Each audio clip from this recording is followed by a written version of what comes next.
Hello সবাই, কেমন আছো? আজকে বহুদিন পর একটা মেকআপ টিউটোরিয়াল ভিডিও তোমাদের সাথে শেয়ার করছি। সেরকমই একটা লুক ক্রিয়েট করব আর তোমাদের সাথেও শেয়ার করব। ফার্স্ট অফ অল আমি আমার স্কিনটাকে ভালোভাবে প্রেপ করে নিয়েছি। ময়শ্চারাইজার, সিরাম, প্রাইমার সবকিছু দিয়ে সুন্দর করে প্রেপ করে নেওয়ার পর কিন্তু আমি ফাউন্ডেশন অ্যাপ্লাই করছি। আর ফাউন্ডেশন অ্যাপ্লাই করার আগে মাস্ট বি স্কিনটাকে প্রেপ করতে হবে, আদারওয়াইজ কিন্তু তোমার মেকআপটা একদমই ফ্ললেস হবে না। এখন হয়তো আমার ফাউন্ডেশনটা খুবই ব্রাইট দেখাচ্ছে, একটু পরে কিন্তু এটা আমি একদমই সেট করে ফেলবো। আর আমি কিন্তু আমার হাইলাইট পয়েন্ট গুলোতে একটু কনসিলার দিয়ে নিলাম। খুবই অল্প পরিমাণে কনসিলার অ্যাপ্লাই করেছি কারণ আমার ফাউন্ডেশনটা ফুল কাভারেজ। আজকের বেস মেকআপটা আমি একটু ডিউই টাইপ চাচ্ছিলাম, তারপর আমি একটু লিকুইড ব্লাশ লাগিয়ে নিলাম আর লিকুইড ব্লাশটা সুন্দর করে ব্লেন্ড করে নিলাম। এরপরে আমি আমার ফেসটাকে সুন্দরভাবে পাউডার দিয়ে সেট করে নিলাম যাতে আমার মেকআপটা লং লাস্টিং করে। পাউডার অ্যাপ্লাই করার পর আমি এখন আই মেকআপে চলে যাই। ট্রানজিশন শেড হিসাবে আমি একটা ব্রাউন কালার অ্যাপ্লাই করলাম আর সুন্দর করে ব্লেন্ড করে নিলাম যাতে কোনো হার্শ লাইন না থাকে। আর আমি সুন্দর করে ব্লেন্ড করে নিলাম। তারপরে আমি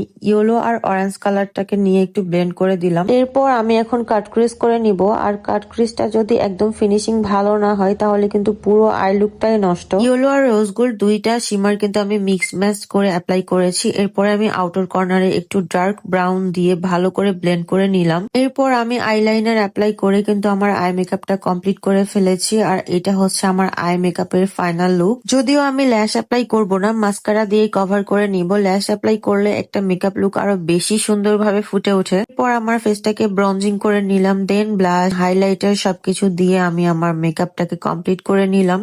মেকআপের সবকিছুর মধ্যে ব্লাশ আমার খুবই পছন্দ, তাই আমি ব্লাশটা একটু বেশি করেই দিই, যদিও এটা একটু পরে ফেড হয়ে যায়। বিগত 3-4 বছর ধরে এই মাস্কারাটা আমার এত বেশি ফেভারিট হয়ে গেছে, এটা ছাড়া আমি আর কোনো মাস্কারাই অ্যাপ্লাই করি না। দেন এখন আমি লিপস্টিক অ্যাপ্লাই করব। আর এটা হচ্ছে বিউটি গ্লেজের লিপ লাইনার। আর এটা আমি পারচেস করেছি স্ক্রিনে দেওয়া এই ফেসবুক পেজ থেকে। আর এই লিপ লাইনারটার কালার এত বেশি সুন্দর। এই একটা লিপ লাইনার যদি তোমার কাছে থাকে তাহলে তোমার আর লিপস্টিকেরই প্রয়োজন পড়বে না। এরপর আমি একটু বিউটি গ্লেজের লিপ অয়েলটাই অ্যাপ্লাই করেছিলাম। আর দুইটা কিন্তু সেম পেজ থেকেই পারচেস করা। পরে অবশ্য আমি চেঞ্জ করে ফেলছি কারণ আমার একটু বেশি বেশি লাগছিল লিপস্টিকটা, যেহেতু আমার আই মেকআপটা অনেক বেশি গর্জিয়াস হয়ে গিয়েছিল। তো যাই হোক, লিপস্টিকটা আমি চেঞ্জ করে ফেলছি। আর তারপর এটা হচ্ছে আমার ফাইনাল লুক। কেমন লাগছে অবশ্যই জানাবে। যদি ভালো লেগে থাকে লাইক, কমেন্ট এন্ড শেয়ার করে দিবে। আজকের মতো এখানেই শেষ করছি। আল্লাহ হাফেজ।